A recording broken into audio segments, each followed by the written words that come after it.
अस्सलाम वालेकुम गाइस, कैसे हैं आप। उम्मीद करता हूं कि आप सब खैरियत से होंगे, खुश होंगे और हमारी दुआ है कि आप हमेशा खुश रहें, हंसते और मुस्कुराते रहें। मेरा नाम है रहमान अनवर और मेरा नाम है मोहम्मद सुहेल और मैं मुज़फ़्फ़र इकबाल। और आज हम जिस वीडियो पर रिएक्ट करने जा रहे हैं, इस वीडियो का टाइटल है Putin wires Ukraine Russia Ukraine crisis explain. तो वीडियो भाई होने वाली काफ़ी इंटरेस्टिंग। अगर वीडियो है पसंद तो लाइक सब्सक्राइब ज़रूर कीजिएगा और कमेंट में अपनी राय का इज़हार ज़रूर कीजिएगा। तो चलो वीडियो करते हैं शुरू। नमस्कार दोस्तों, रशिया और यूक्रेन के बीच में तनाव बढ़ता ही जा रहा है। रशिया ने अपने सोल्जर्स और टैंक्स को भेज दिया है यूक्रेन के सेपरेटिस्ट एरियाज में पीस कीपिंग के नाम पर। यूक्रेन के सिविलियंस को, आम जनता को अब ट्रेनिंग दी जा रही है हथियारों की, क्योंकि खतरा यह है कि अब जंग किसी भी वक्त छिड़ सकती है। आइए समझते हैं आज के इस वीडियो में। दोस्तों, ये वीडियो मैंने 23 फरवरी की रात को शूट किया था और आज 24 फरवरी को जंग ऑलरेडी छिड़ चुकी है। Gunfire and explosions have been heard here and in the second city of Kharkiv shortly after the Russian President Vladimir Putin announced the move in an unscheduled TV address. He said that Russia would bring in troops. He told Ukrainian troops to lay down arms and go home.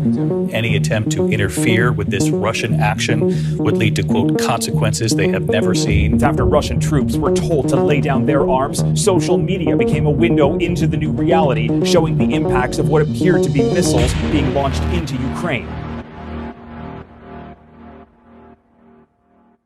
हालात तो पिछले कई महीनों से खराब चल रहे थे। 10 नवंबर 2021 को पहली बार यह खबर आई थी कि रशिया ने अपने मिलिट्री सोल्जर्स को यूक्रेन के बॉर्डर पर तैनात करना शुरू कर दिया है। 28 नवंबर तक यह चीज क्लियर हो चुकी थी कि रशिया के करीब 1 लाख से ज्यादा ट्रूप्स यूक्रेन के बॉर्डर पर मौजूद हैं और मिड जनवरी से लेकर अर्ली फरवरी के बीच में ये कभी भी हमला कर सकते हैं। दिसंबर तक यूएस इंटेलिजेंस को खबर पहुंच चुकी थी। तभी यूएस प्रेसिडेंट जो बाइडेन ने धमकी दी रशियन अथॉरिटीज को, कहा कि अगर यूक्रेन पर इन्वेजन किया जाएगा किसी भी तरह का तो बहुत सख्त जवाब मिलेगा उसका। He told President Putin directly that if Russia further invades Ukraine, the United States and our European allies would respond with strong economic measures. फिर यूएस की इंटेलिजेंस एजेंसीज का कहना था कि 16 फरवरी वो दिन होगा जिस दिन रशिया हमला बोलेगा यूक्रेन पर। लेकिन 16 फरवरी आया और कुछ भी नहीं हुआ। इस चीज का काफी मजाक बनाया रशियन अथॉरिटीज ने, यह कहकर कि अमेरिका तो कुछ भी बोलते रहता है, हम कुछ भी नहीं करने जा रहे थे, यह अमेरिका का नाटक था बस। एक दिन बाद खबर फैलती है कि रशिया ने एक्चुअली में अपने सोल्जर्स को वापस लेना शुरू कर दिया है। रशिया डी एस्केलेट कर रहा है, लेकिन यह खबर फेक निकलती है। एक्सपर्ट्स कहते हैं कि एक्चुअली में चाइना ने रशिया पर प्रेशर डाला था कि रशिया बीजिंग ओलंपिक्स खत्म होने तक का इंतजार करे। चाइना नहीं चाहता कि कुछ भी हमला यहां पर बोला जाए और बीजिंग ओलंपिक्स में उससे कोई इंटरप्शन हो, उसकी इमेज नहीं खराब होनी चाहिए। सुनने में काफी अजीब सी थ्योरी, लेकिन 20 फरवरी बीजिंग ओलंपिक्स का आखिरी दिन होता है और अगले ही दिन 21 फरवरी को पुतिन की तरफ से यह टेलीविजन पर एड्रेस आता है। पुतिन पूरी दुनिया को ऐलान करते हुए कहते हैं कि ईस्टर्न यूक्रेन में 2 सेपरेटिस्ट एरियाज हैं। अब वो उन सेपरेटिस्ट एरियाज को इंडिपेंडेंट कंट्रीज की तरह रिकॉग्नाइज करते हैं। After a day of lashing out at NATO, Putin made an explosive announcement on state television. I think it is necessary to make a long overdue decision to immediately recognize the independence and sovereignty of the Donetsk People's Republic and the Luhansk People's Republic. इन 2 regions का नाम है Donetsk और Luhansk. आइए नक्शे पर एक नजर डालते हैं। यूक्रेन की जो एक्चुअल बाउंड्री है यूनाइटेड नेशंस के अकॉर्डिंग वो कुछ ऐसी है, बाहर से चारों तरफ। ईस्टर्न यूक्रेन में ये 2 रीजन्स हैं, डोनेट्स्क और लुहांस्क। अब खास बात यह है कि डोनेट्स्क और लुहांस्क का कुछ एरिया एक्चुअली में सेपरेटिस्ट कंट्रोल्ड है, यानी यूक्रेन सरकार के कंट्रोल में नहीं है। यह एरिया रशिया के बॉर्डर पर है और एक्चुअली में इसे रशियन ऑक्यूपाइड कहा जाता है। अब यहां पर पूरी हिस्ट्री में मैं नहीं जाऊंगा, इसकी बात मैंने पुराने रशिया यूक्रेन वाले वीडियो में डिटेल में करी थी। उस वीडियो को जाकर आप देख सकते हैं, अगर आप देखना चाहें तो लिंक मैं नीचे डिस्क्रिप्शन में डाल दूंगा। लेकिन 2014 में मैंने बताया था, वो साल था जब क्रीमिया को ऑक्यूपाई किया गया था रशिया के द्वारा। यह वही साल था जिस साल डोनेट्स्क और लुहांस्क के एरियाज को यूक्रेन से तोड़कर अलग कर दिया गया था। रशिया ने वहां पर सेपरेटिस्ट को सपोर्ट किया था, अपनी मिलिट्री भेजी थी और जो जंग छिड़ी वहां पर, उसके बाद एक नई बाउंड्री लाइन सी ड्रॉ हो गई। इन सेपरेटिस्ट कंट्रोल्ड एरियाज एरियाज में डोनेट्स्क पीपल्स रिपब्लिक और लुहांस्क पीपल्स रिपब्लिक, इन दोनों सेपरेटिस्ट लोगों ने अपनी नई कंट्री का ऐलान किया। ये करते वक्त एक अनऑफिशियल रेफरेंडम बुलाया गया था इन एरियाज में। उसके बाद से रशिया ने इन दो सेपरेटिस्ट एरियाज की कई तरीकों से मदद करने की कोशिश करी है, मिलिट्री सपोर्ट देकर, फाइनेंशियल सपोर्ट देकर, कोविड वैक्सीन प्रोवाइड करी इन्हें, और यहां रहने वाले करीब 8 लाख लोगों को रशियन पासपोर्ट्स भी प्रोवाइड कर दिए गए रशिया के द्वारा। इन एरियाज में लड़ाई खत्म करने के लिए और शांति बनाने के लिए 2015 में एक मिन्स्क एग्रीमेंट साइन किया गया था, जिसके तहत यूक्रेन को इन रीजन्स को स्पेशल स्टेटस प्रोवाइड करना था, एक सर्टेन डिग्री ऑफ ऑटोनॉमी देनी थी, वहां की सरकार को एक्नॉलेज करना था, और यह कहा गया था कि अब कोई लड़ाई नहीं होगी, यहां पर कोई हथियारों का इस्तेमाल नहीं किया जाएगा, और जो भी फॉरेन प्रेजेंस है इस एरिया के अंदर वो हटा दी जाए। अब क्योंकि पुतिन ने कहा कि रशिया अब उन एरियाज को इंडिपेंडेंट कंट्रीज की तरह कंसिडर करता है, और अब पुतिन ने अपनी आर्मी भी भेज दी है उन एरियाज के अंदर, तो इसलिए अब इसे इन्वेजन बताया जा रहा है। पुतिन ने मिन्स्क एग्रीमेंट को नल एंड वॉइड कर दिया है, और अब खतरा यह है कि पुतिन सिर्फ यहां तक रुकेगा नहीं। यूरोपियन देशों को और यूएसए को डर है कि अब पुतिन एक्चुअली में पूरे यूक्रेन देश पर कब्जा जमाने की कोशिश में है। एक इंपॉर्टेंट चीज मैं यहां पर पॉइंट आउट करना चाहूंगा, जब से सोवियत यूनियन टूटा है, रशिया हर 6-7 साल बाद यही चीजें करता आ रहा है अपनी नेबरिंग कंट्रीज के साथ।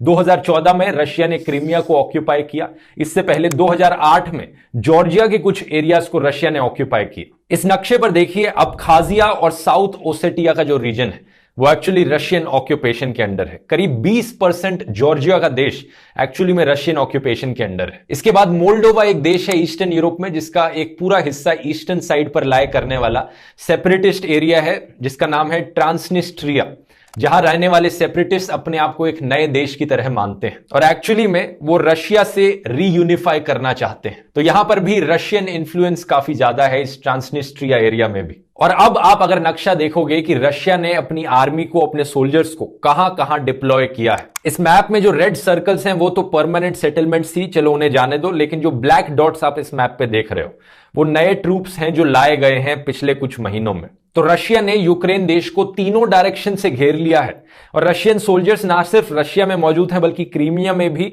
और ट्रांसनिस्ट्रिया के एरिया में भी और बेलारूस में भी। बेलारूस का डिक्टेटर भी रशिया के इन्फ्लुएंस के अंडर आता है और बेलारूस पर भी मैंने एक अलग से वीडियो बनाया था। बेलारूस में एक डिक्टेटर है जो बहुत ही इनफेमस है। तो इस सब का नतीजा ये कि बाकी दुनिया को अब डर है कि रशिया किसी भी वक्त अपनी आर्मी मूव इन कर सकता है और पूरे यूक्रेन देश पर हमला बोल सकता है। कितना एरिया अब रशिया ऑक्यूपाई करना चाहेगा ये कोई नहीं जानता। कुछ लोगों को लगता है कि सिर्फ नीचे की ये स्ट्रिप ट्रांसनिस्ट्रिया से लेकर लुहांस्क और डोनेट्स्क तक रशिया कब्जाएगा। कुछ लोगों को लगता है कि रशिया यूक्रेन की राजधानी कीव तक पहुंच जाएगा और पूरे देश को ही खत्म कर डालेगा। अब रशिया को यह करता देख बाकी दुनिया के पास मोटे मोटे तौर पर 3 ऑप्शंस हैं। पहला तो यह कि हाथ पर हाथ रखकर बैठे रहें, कुछ ना करें।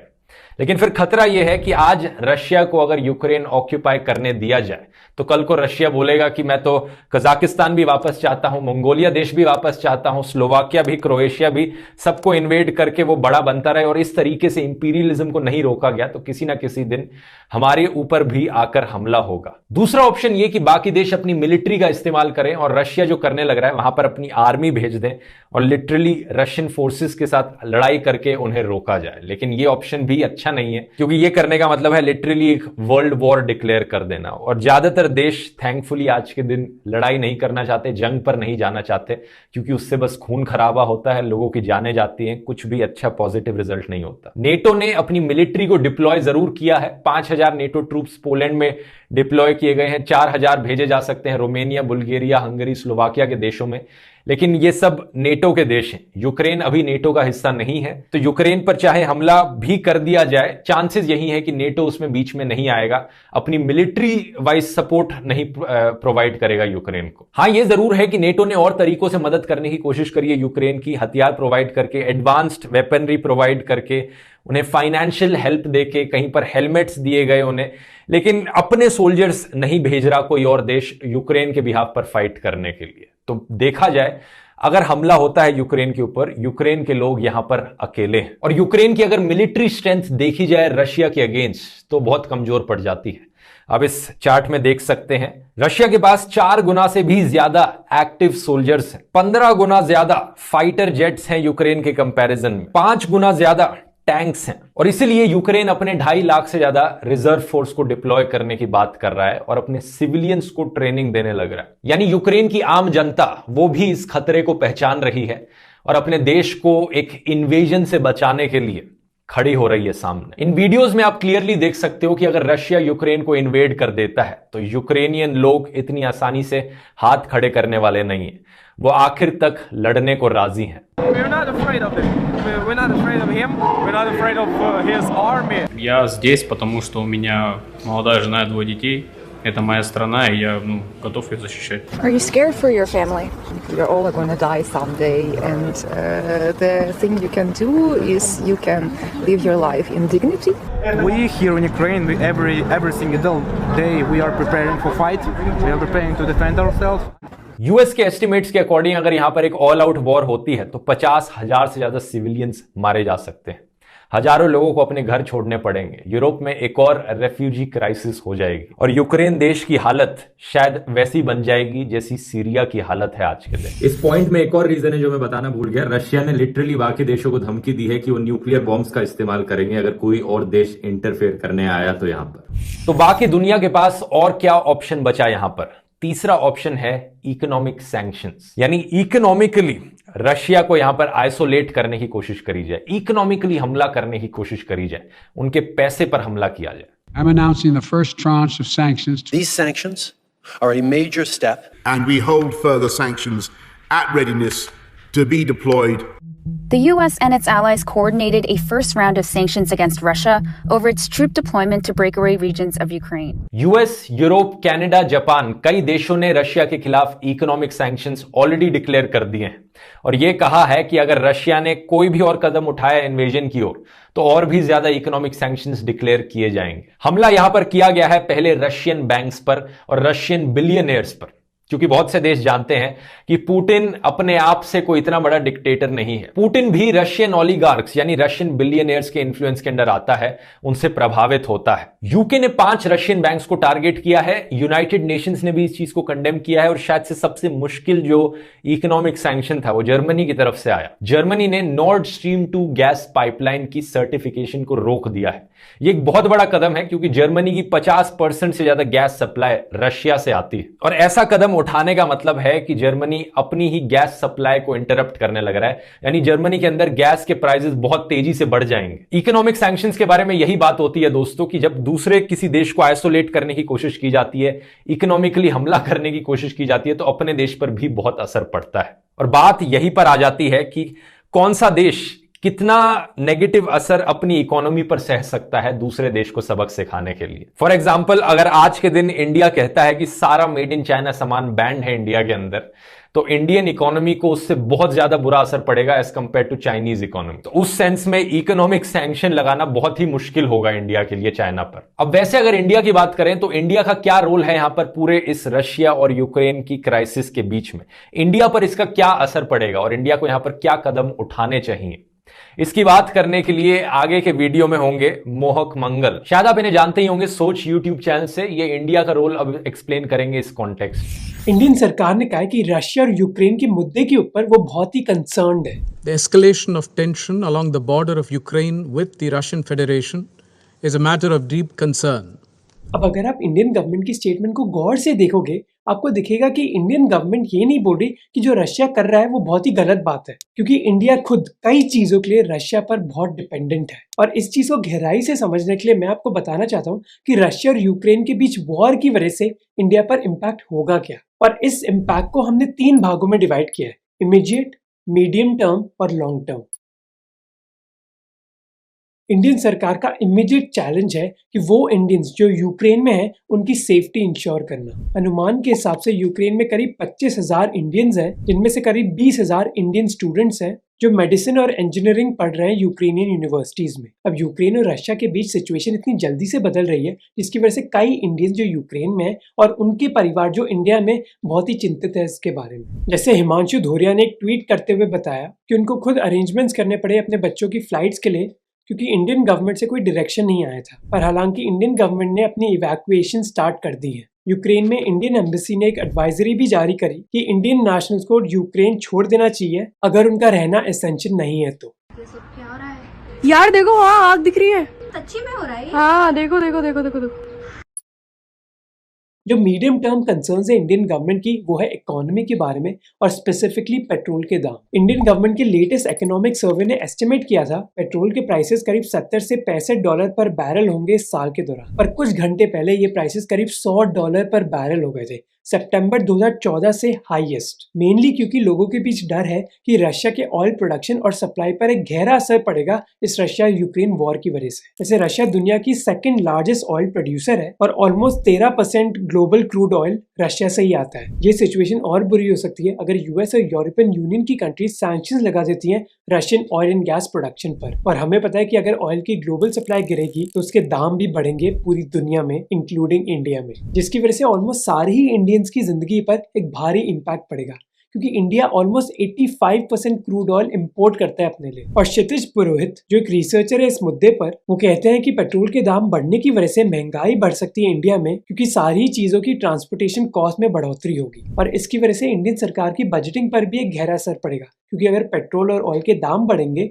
तो इंडियन गवर्नमेंट को ज्यादा पैसे खर्च करने पड़ेंगे एलपीजी और केरोसिन की सब्सिडीज के लिए। अब लॉन्ग टर्म इम्पैक्ट पर आते हैं जिससे आपको ये पता चलेगा कि इंडिया के लिए रशिया की आलोचना करना इतना मुश्किल क्यों है। एक तरफ है कि इंडिया अपनी मिलिट्री सप्लाईज के लिए बहुत डिपेंडेंट है रशिया पर। रोशन किशोर की एनालिसिस के हिसाब से 2016 और 2020 के बीच करीब 50% इंडियन आर्म्स इंपोर्ट्स रशिया से ही आते थे। कुछ एस्टिमेट्स के हिसाब से इंडियन मिलिट्री के करीब 50 से 80% इक्विपमेंट रशियन ओरिजिन के ही है। और ये जो पार्टनरशिप है इंडिया और रशिया के बीच ये और बढ़ रही है।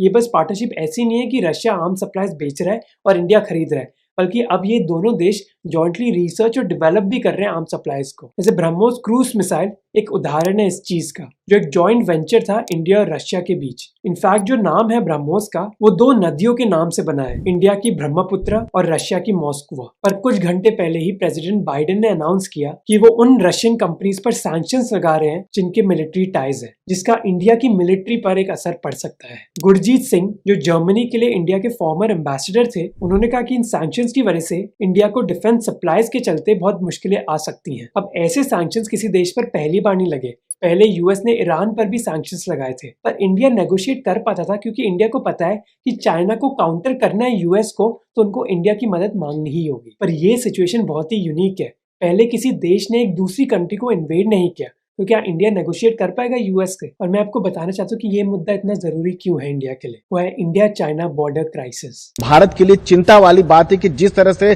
जो सीमा पर जो है लाइन ऑफ एक्चुअल कंट्रोल पर जो चीनी सैनिकों का जमोड़ा है। Intrusion by Chinese troops led to clashes between troops of both the countries. Indian army foiled the attempt which happened 3 days back. जो इंडिया और चाइना के बीच बॉर्डर में तनाव है वो अभी तक खत्म नहीं हुआ है और इस तनाव के चलते लास्ट चीज जो इंडिया चाहेगा वो है कि उनकी मिलिट्री सप्लाईज भी अनसर्टेन हो जाए। तो एक तरफ है इंडिया की मिलिट्री डिपेंडेंस रशिया पर और दूसरी तरफ है बढ़ते क्लोज रिलेशनशिप्स चाइना और रशिया के बीच। चाइना रशिया का सबसे बड़ा ट्रेड पार्टनर है और ये रिलेशनशिप समझना इतना मुश्किल नहीं है। हम सब ने कहावत सुनी होगी कि दुश्मन का दुश्मन दोस्त होता है, और वही हो रहा है रशिया और चाइना के बीच। दोनों ही देश यूएस और यूरोप के खिलाफ हैं और इसी वजह से एक दूसरे के साथ पार्टनरशिप करना उनके ही इंटरेस्ट में है। रशिया को पता है कि जहां यूएस और यूरोप उन पर इकोनॉमिक सैंक्शंस लगा देंगे, पर चाइना ऐसा उनके लिए नहीं करेगा। और इंडिया को डर है कि एक बढ़ती रशिया और चाइना की पार्टनरशिप इंडिया के लिए डेंजरस हो सकती है। पर ये जो डर है कोई फालतू नहीं है, बल्कि जस्टिफाइड भी है क्योंकि हिस्टोरिकल एविडेंस है कि कई बार रशिया ने चाइना को सपोर्ट किया है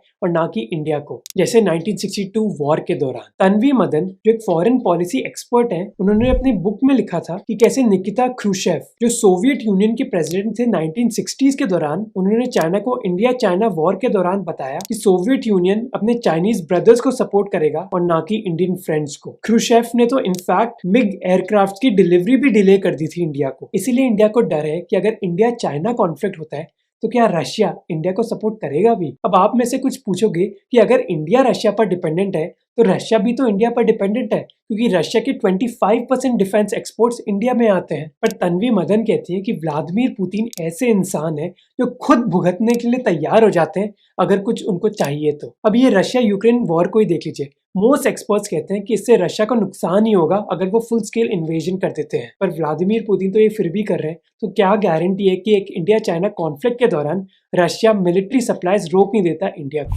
चाइना और रशिया के एक दूसरे के करीब होने के पीछे एक और प्रूफ मैंने आपको वीडियो के शुरू में बताया था, बीजिंग ओलंपिक्स वाली जो चीज थी। लेकिन अब एक और पॉइंट पर मैं फोकस करना चाहूंगा। यहां पर रशिया की आम जनता का क्या वो लोग इस इन्वेजन को सपोर्ट करते हैं? इसका जवाब काफी उदास कर देने वाला है, क्योंकि रशिया के टीवी चैनल्स प्रोपेगेंडा से भरे हुए हैं और अपने ही लोगों को ब्रेन वॉश करते हैं इमेजिनरी कहानियां सुनाकर। रशियन न्यूज़पेपर्स और मीडिया चैनल्स की माने तो एक्चुअली में यूक्रेन वो देश है जो एक्चुअली में लड़ाई करना चाहता है, जंग छेड़ना चाहता है उन सेपरेटिस्ट एरियाज पर, और रशिया यहां पर उन्हें बचाने की कोशिश कर रहा है। मैंने आपको वीडियो की पहली लाइन में बोला था कि रशिया ने जो ट्रूप्स भेजे हैं उन सेपरेटिस्ट एरियाज में, वो पीस कीपिंग के नाम पर भेजे हैं।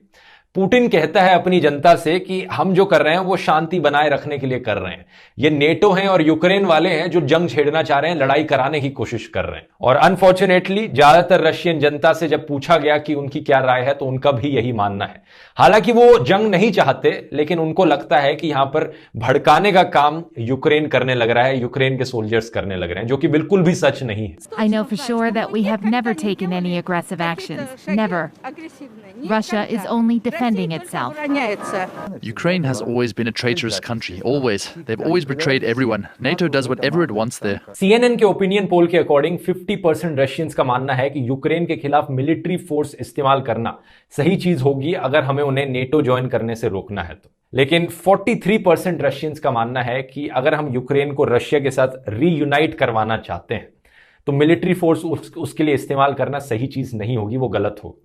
हालांकि 36% रशियंस कहते हैं कि सही होगा, हम जबरदस्ती यूक्रेन को फोर्सफुली रीयूनाइट करा सकते हैं मिलिट्री फोर्स इस्तेमाल करके, जो कि बहुत ही बड़ा नंबर होता है। 1/3 पॉपुलेशन आपके देश की कहती है कि दूसरे देश पर हमला बोल दो रीयूनिफिकेशन करने के लिए। ये अच्छी चीज नहीं है। ये सुनकर आप समझ सकते हो कि ये प्रोपेगेंडा से भरे न्यूज चैनल्स कितना इन्फ्लुएंस डालते हैं आम जनता के ऊपर। रशिया में करीब 2/3 लोग न्यूज अपनी टीवी के जरिए देखते हैं, इसलिए उसका इतना इंपैक्ट उन पर दिखता है। जब गोदी मीडिया यहां पर इमेजिनरी खबरें चलाता है कुछ इस तरीके से, मोदी का फैसला मानेंगे पुतिन बाइडेन, मतलब यहां पर दूर दूर तक का मोदी का कुछ लेना देना नहीं है, लेकिन जबरदस्ती इन्हें यहां पर इंक्लूड करना है ताकि तारीफ होती रहे नॉनस्टॉप, और लोग एक्चुअली में इससे प्रभावित भी हो जाते हैं। खैर, अगर वापस रशिया यूक्रेन पर आए तो कहा जा रहा है कि अगर ये इन्वेजन हो जाता है और यहां पर जंग छिड़ जाती है तो ये वर्ल्ड वॉर 2 के बाद सबसे भयानक जंग होगी यूरोप में। और वर्ल्ड वॉर 2 में जो हुआ था हम सब जानते हैं, कोई भी सेंसिबल इंसान उसका रिपीट नहीं चाहेगा। अगर आप वर्ल्ड वॉर 2 के बारे में और जानना चाहते हैं तो कुकू एफएम पर ये ऑडियो बुक मैं रेकमेंड करूंगा, डिटेल में जाकर सुन सकते हैं उसके बारे में। कुकू एफएम को नहीं जानते, एक बढ़िया ऑडियो लर्निंग का प्लेटफॉर्म है जहां पर ढेर सारी बायोग्राफीज और ऐसी ऑडियो लर्निंग की किताबें आपको मिलेंगी। आमतौर पर इसकी कॉस्ट होती है 399 रुपीज पर ईयर, लेकिन अभी के लिए February 28 तक एक स्पेशल डिस्काउंट चल रहा है। Feb 50 अगर आप कूपन कोड इस्तेमाल करेंगे आपको 50% ऑफ मिलेगा, यानी साल भर की कुकू एफएम की कॉस्ट आपके लिए सिर्फ पड़ेगी 199 रुपीज। इनकी पूरी ऑडियो लाइब्रेरी आप एक्सेस कर सकते हैं इस प्राइस में, लिंक नीचे डिस्क्रिप्शन में मिल जाएगा। उम्मीद करता हूं वीडियो इन्फॉर्मेटिव लगा होगा और मिलते हैं फिर अगले वीडियो में। बहुत बहुत धन्यवाद। हाँ जी गाइस, तो जैसा कि आप वीडियो देख रहे थे तो वीडियो भाई काफ़ी इंफॉर्मेटिव थी और बहुत ही डिटेलिंग थी, और उन्होंने हर एक पॉइंट जो है ना भाई उन्होंने इस वीडियो में क्लियर किया हुआ था कि जो चल रहे हैं। और वैसे तो उन्होंने भाई काफ़ी पहले भी एक वीडियो 2-3 मंथ पहले भी बनाई थी जो उन्होंने बताया था, वो तो काफ़ी डिटेलिंग थी और उसमें छोटे छोटे पॉइंट आ जाते थे जैसा कि उन्होंने बोला है भाई, तो इसीलिए उन्होंने क्लियर नहीं ये चीज़ की, लेकिन के छोटे छोटे पॉइंट थे। लेकिन ये भाई साफ साफ है कि ये जो अब जंग छिड़ रही है ना, छिड़नी तो क्या भाई छिड़ चुकी है ऐसे ही समझ लें, लेकिन यह है कि अभी छोटे लेवल पर है, कभी काफ़ी बड़े लेवल पर ना ही जाए तो यही बेहतर हो सकता है हमारे लिए। क्योंकि आपको पता है कि भाई काफ़ी जो बड़ी मार्केटें हैं वो जो चल रही हैं, वहाँ से भी कुछ ऐसे प्रोडक्ट हैं जो आ रहे हैं, तो काफ़ी जो भाई मार्केटिंग है ना वो नहीं भाई, उधर की गैस लाइन वही ना, एक प्रोडक्ट चीज़ जो भी चीज़ें हैं भाई, तो वो भाई अब नीचे नीचे इन चीज़ों को जो मार्केटिंग है ना वो भाई, ऑयल का भी दूसरा सप्लायर मुझे लगता है कि रशिया ही है, जहाँ तक मैंने सुना है कि इस लिहाज से भी जो है ना वो कीमतें जो है ना वो बढ़ सकती हैं। ठीक है ना। अच्छा, उसके अलावा सबसे जो मेन चीज़ है ना इस जंग में वो है यूक्रेन की इतनी कैपेसिटी नहीं है कि वो रशिया के साथ लड़ सके। असल में यूक्रेन को थोड़ा सा जो है ना वो जो आसरा है ना जिसको बोलते हैं, या थोड़ी बहुत हेल्प की ज़रूरत है, तो वो है अमेरिका। अब देखो अमेरिका अब किस हद तक उनका साथ देता है, क्योंकि यूक्रेन जो है ना वो देख भी जो आंखें दिखा रहा है, या अब तक जो है ना वो स्टैंड भी आज उसने 3-4 उनके जो है ना वो जेट भी गिराए हैं, एक हेलीकॉप्टर भी था उसमें, और उसकी भी जो है ना वो वीडियो आई हुई है उसकी जो उन्होंने गिराया है। तो ठीक है, इन्होंने तो 4 गिराए, लेकिन उन्होंने जो है ना वो उसके बाद वो एक वीडियो हम देख रहे थे, तो उसमें तो 20-25 हेलीकॉप्टर उनके सिटी के ऊपर आ गए, बमबारी कर रहे थे, जो उनके जो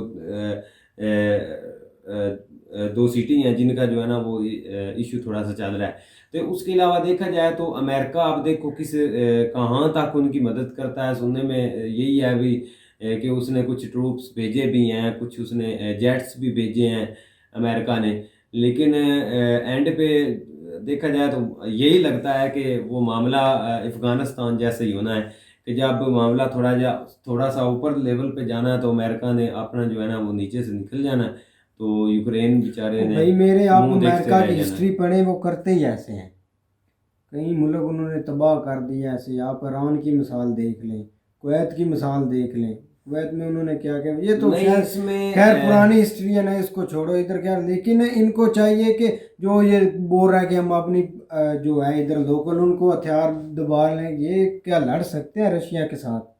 यार लड़ने को नहीं ना, मतलब कि वो मतलब अपनी कि एक जो आर्मी उनको तैयार कर रहे हैं ना, जो उनको जैसा कि ट्रेनिंग आप- अच्छा आर्मी तो ट्रेन कर रहे हैं, तो क्या वो उनके साथ लड़ लेंगे रशिया के साथ? ये यार लड़ना नहीं, कैसे उसमें है असल ना, में ना, वो एक पावर में है, रशिया बहुत पावर में है। अब आप देख ले यूक्रेन कहाँ है और रशिया कहाँ है, ये तो कोई टक्कर नहीं वैसे, लेकिन ये है कि वो चाहते हैं, आपने इंटरव्यू बीच में देखे तो वो तो ये चाहते हैं कि हम भाई तैयार हैं, हम पीछे नहीं हटेंगे, मरना तो एक दिन है ही, हम ऐसे लेकिन मरेंगे, ये पुतिन वो नहीं, बस वो- ये चाहते हैं ना ये। भाई पुतिन ने 2-3 घंटे पहले भी स्टेटमेंट दिया कि आप हथियार डाल दें, बातचीत से मसला हल नहीं, कर उन्होंने लेंगे। उस वक्त लेकिन अपने उनको हथियार डालने ऊपर का से पता- यही समझते हैं कि अमेरिका बहुत बड़ी चीज़ है, उन्होंने हमें अमेरिका नहीं, हमारे साथ अमेरिका तो कुछ है नहीं भी है। उसके पास जो यार ना वो है काफी- है अमेरिका, हम भी मानते हैं अमेरिका ही, ये अमेरिका का किया धरा है, उनको इतनी कर रहे हैं ऊपर से, लेकिन जब वो अमेरिका निकल जाएगा इनके हाथ पल्ले क्या आएगा? नहीं निकलता नहीं अब इतनी आसानी से, जब वो इनमें आ असल में गया बाकी मिल गया है कंट्री ना भी भाई। है ना जो अब इंसानियत के नाते जो है ना वो यूक्रेन के साथ खड़े हैं। रशिया पे अब जिस तरह वो सैंक्शन लगा रहे हैं वो आपके सामने ही है, उसका जो है ना वो बहुत ज़्यादा रशिया के लिए, लेकिन वो पता नहीं क्या उसको मसला है या क्या, वो किसी चीज़ को जो है ना वो पुतिन कुछ समझ ही नहीं रहा, और उसने वो जो है ना वो जंग की तरफ जो है ना वो जा रहा है। अब देखो आगे का रिजल्ट जो है ना वो आज भी सूरत हाल तो काफ़ी नाजुक थी, ख़राब ही थी। हमें तो सिर्फ एक ही चीज़ है कि हमारे वहाँ पे प्राइम मिनिस्टर साहब बैठे हुए हैं, अब वो देखो कि अल्लाह करे कि खैर खैरियत से वापस आ जाएं। वो दौरा भी उनका जो है ना वो एक गलत टाइम पे हुआ है। बाकी देखो भाई कुछ नहीं होता, ये ऐसी सियासी बातें हैं। नहीं वो ठीक है, होता तो कुछ भी नहीं, लेकिन फिर भी कुछ चीज़ें ऐसी हैं उसके रिजल्ट बाद में जो है ना वो सामने आते हैं। वक्ती सिर तो बंदे को यही फील हो रहा था कि कुछ भी नहीं है यार, ये क्या हो गया, इससे कुछ नहीं होना, लेकिन विद पैसेज ऑफ टाइम वक्त गुजरने के साथ साथ वो चीज़ें जो है ना वो सामने आती हैं, फिर बंदे को एहसास होता है कि ये यहाँ पे मैंने जो है ना वो गलत स्टेप लिया था। बिल्कुल यही चीज़ें देखी जाती हैं, लेकिन उम्मीद करते हैं कि यार मसला बातचीत से हल हो, क्योंकि जो भाई वार जो हुए ऐसे ही हैं है, अब जो यूरोपियन के वार होते रहे उनकी जंग हुई है, आखिर मसला बातचीत पर ही खत्म हुआ है। जिधर भी आ जाए कितने वो लड़ते रहे आपस में, मसला तो बातचीत पर ही हल होना है, और जंग में कोई फायदा नहीं, किसी को भी नहीं फायदा, बस नुकसान है ना, दोनों तरफ नुकसान होगा। जब देखेंगे कि अब बहुत ज़्यादा नुकसान हो गया, फिर एंड पे जो है ना वो टेबल टॉक पे आएंगे। नहीं प्यूटन की तरफ भी गए हैं, जिस तरह मैक्रोन गया है, दूसरा फ्रांस का जो है ना वो गया है, उसने किसी की नहीं सुनी। उसके अलावा वो सुनेगा नहीं ना एक बार, क्यों अब तो भाई गर्मा गर्मी लगी हुई है दोनों तरफ से, तो इसीलिए वो भाई नहीं सुन रहा। पता नहीं अब उसको भाई कैसे सुनाने पड़ेगी, खान साहब ही सुना दे भाई, इमरान खान साहब अगर अब देखो कहते हैं 3 घंटे की मीटिंग हुई है, आप उसमें पता नहीं क्या क्या डिसाइड हुआ है, क्या क्या उन्होंने किया है, कुछ समझाया ही होगा, क्योंकि खान साहब की हिस्ट्री है कि वो हमेशा इस चीज़ पे जो है ना वो ज़ोर देते हैं कि जंगें जो है ना वो मामलात का हल नहीं, खासकर अफ़गानिस्तान के मामले में उन्होंने इस चीज़ की बहुत ज़्यादा कंपेन की है कि मैं तो स्टार्ट में कह रहा हूँ कि ये जंगें जो है ना वो किसी मसले का हल नहीं है, जंग बंद होनी चाहिए, या इस तरह बजाय इसके कि एक इंसानी नुकसान, इंसानियत का जो है ना वो नुकसान हम कर रहे हैं, उससे बेहतर है कि हम बातचीत से मसले का हल निकालें। अमेरिका को भी चाहिए। और एंड पे क्या हुआ कि उन्होंने बातचीत के ज़रिए ये मसले का हल निकाला, जिस तरह वो कतर दोहा में जाके उनके मुज़ाकरात होते रहे, काफ़ी देर होते रहे। एंड पे क्या हुआ कि एंड पे आके वो जो है ना सब कुछ एग्री हो गया, वो साइन हो गया एक मुआहदे के तहत जो है ना वो अमेरिका ने निकलना था वो निकल गया। जो भी है वो एक पिछली स्टोरी है। इसी तरह जो है ना वो अगर यही दो मुल्क, जिस तरह अब हर बंदे की जहाँ जिधर भी कोई मुल्क है उसकी नज़र जो है ना वो रशिया यूक्रेन के ऊपर जो है ना वो टिकी हुई है कि आप देखो कौन, क्योंकि ये पूरे खिते के लिए ये जो है ना वो नुकसान है। क्योंकि जब बड़े, अब तो छोटे हथियारों पे ये सब कुछ हो रहा है, जब बड़े हथियारों की तरफ निकलेंगे तो वो तो हर तरफ तबाही है, तो वो तो पूरी दुनिया का नुकसान है उसमें जो है ना वो, अगर वो उस साइड पे निकलते हैं तो पता लगता कोई नहीं इंसान का गुस्से में, या जो भी है जिस तरह का सिनेरियो बना हुआ है। तो बेहतर है कि जितनी जल्दी हो सके इस मामले को जो है ना वो क्लोज ही हो जाना चाहिए। बिल्कुल भाई जी, ऐसे ही। तो उम्मीद करते हैं कि गाइज आपको वीडियो पसंद आएगी। अगर पसंद आए तो लाइक सब्सक्राइब जरूर कीजिएगा और कमेंट में अपनी राय का इज़हार जरूर कीजिएगा। अल्लाह हाफिज़।